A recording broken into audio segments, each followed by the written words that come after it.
Burkina Faso, October 15th, 1987. Gunshots echo in the crisp air. They were brothers, not by blood, but by fire. Forged in the struggle of post-colonial Africa, Thomas Sankara and Blaise Compaore dreamt of a nation reborn. They met in the military, two idealists in fatigues, Sankara, the firebrand, Compaore, the strategist. Together they whispered of revolution. On this day, that revolution was betrayed.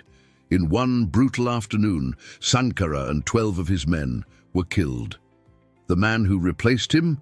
Blaise Compaore. It's a story of unfulfilled promises and Pan-African potential. Welcome to our channel. In 1976, two young soldiers sparred on a training ground in the heart of Africa. Their wooden rifles echoed in the vast emptiness. Dust rose around them as they exchanged playful blows. When Sankara knocked Compaore over, both men burst into laughter. Despite their different personalities, they shared an unwavering dream for their homeland, Upper Volta.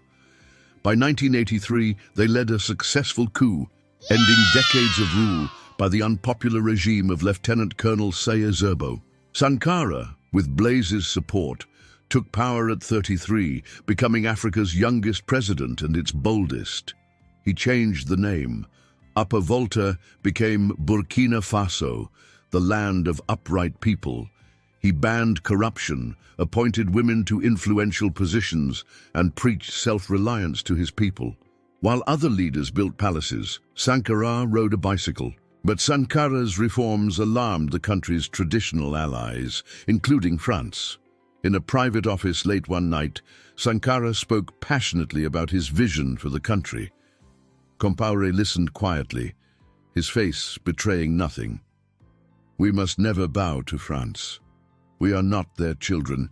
We are their equals," Sankara said, slamming his fist on the table. "But we are not alone in this world, Thomas," Compaore replied, his voice low and dangerous.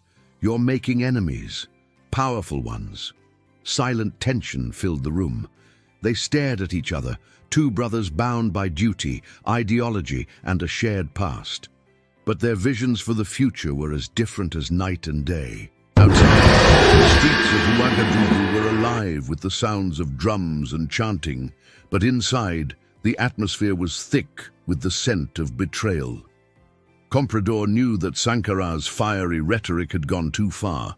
The French were preparing to intervene, and he couldn't let his brother be consumed by his own ideals. Sankara continued to push forward with his reforms, ignoring the growing unrest. On October 15, 1987, a group of soldiers led by Compaore stormed the presidential compound. They burst into Sankara's office and arrested him. He was taken away, his pleas for justice ignored.